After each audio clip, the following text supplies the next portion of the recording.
Well, this lovely little gem came to me in a very large box that I might have covered on my previous video. There's various locomotives. Unfortunately, some of them didn't fare too well in the transit of rather a lot of stuff in the box moving about, and unfortunately this may have sustained damage in transit, or it may have just been over the passage of time. I don't know whether the camera's picking up, but there's a crack in both of the steps, but that is about it. There's a little bit of detail sort of shaved off on one side, just there, I think, in the toolbox area. But other than that, it's pretty good. It's an old Wrenn weighs a house brick, because it sort of reminds you of the modern Bachmans, really. They honed from a big chunk of metal. Down there is the bottom bearing or bush housing. Disconnected the pickup plate.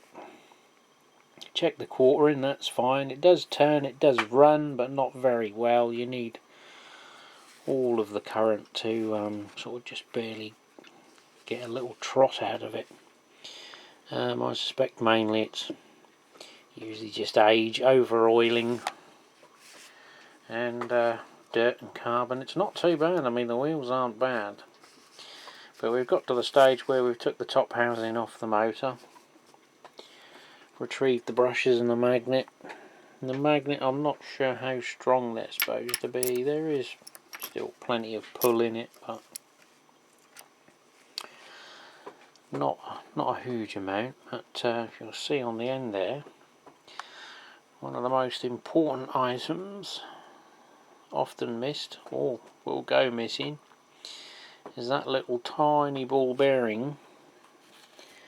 Sits down in that bush, so that the shaft of the gearbox, or the gear wheel, sits on that and goes in, meshes to the gears. And you'll see on the top there's another housing which is in there where the top piece sits, and you adjust the tension on that with the use of that screw and lock nut. Key thing is not to over tighten it so that you create too much resistance for the gear turning. It'll pull more current, overheat, won't run very well if at all. Conversely, you don't want it too loose. And hopefully the winding looks okay, doesn't look overheated. The enamel still looks intact, just a little bit of rust and a bit of muck on the commutator. So we're going to give it a clean up and a degrease. Weapon of choice, as I can't find my IPA, I've got some contact cleaner to do some of the fine bits, and BR clean, yeah, that brake cleaner. Got a little bit of that left, so we're going to give it a blast to get all the oil out of the nooks and crannies, because I'm not going to do a full strip down on the wheels and mess up the bushings, and if it ain't broke, don't fix it. So we're going to leave the wheels alone. I'm not stripping them down, I'm just going to degrease and clean the wheels up and give it a good old clean and put it back together again, make some adjustments, and hopefully we will have a nice little running loco. I managed to straighten both couplings up because they were absolutely bent down to 90 degrees on one, but luckily it hasn't snapped. So looking on eBay, you can even still buy, there's a guy selling old ex-stock new bodies for about £11 and £4 post. You're looking 15 quid, which is a bit of a chunk of money for an old loco. I think I'm probably going to pass, because it would need the yellow ends painting, and really the only thing wrong is in tiny little cracks in the two steps, which I might try a little bit of liquid poly just to hold them up, and we'll try and really straighten the access stairs, or steps. Obviously the later ones never had them anyway, but we'll see what we can do. Anyway, I can't show you a bit by bit, because I haven't got my bloody tripod and the battery's nearly flat, so I'll just keep tuning back in as we progress. Well, she's all cleaned up now, as you can see by the state of the cloth underneath. Looking much better. I'm just going to clean that up with a copper brush on my mini drill. So, I've got some very light gear grease, which we'll give this a try. It's actually for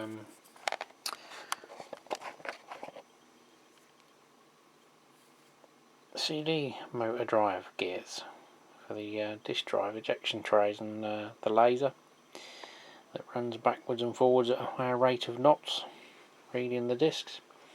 It's actually designed for the little linear gear motor. So we'll see what that comes up like. Can't do any harm, I don't think. It's all metal in here anyway, so. Well, she's back together. We've got her on amp meter on the rolling road. It did sort of struggle to start with, to sort of all or nothing. You get to probably about 75% on the controller, maybe 80, before it will just spring to life, and there's not a whole lot of speed control. You can just hear it now. It might be picking up. We're just getting enough in there,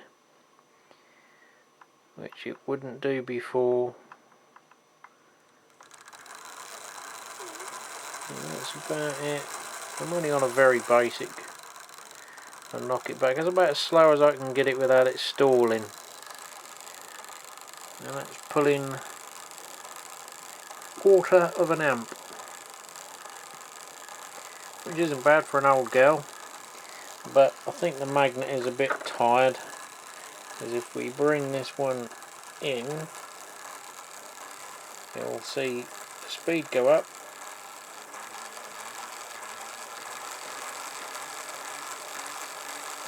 Okay, and the current goes down. And they're pulling 0.23. And that drops it right back down again. But even at full chat,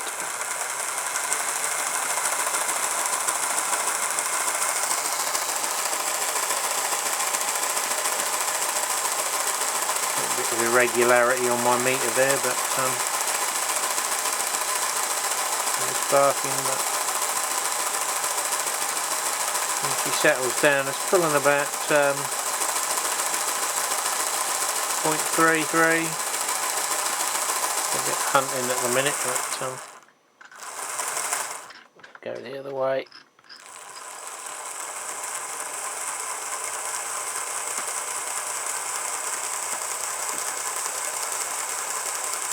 And that's full bore the other way.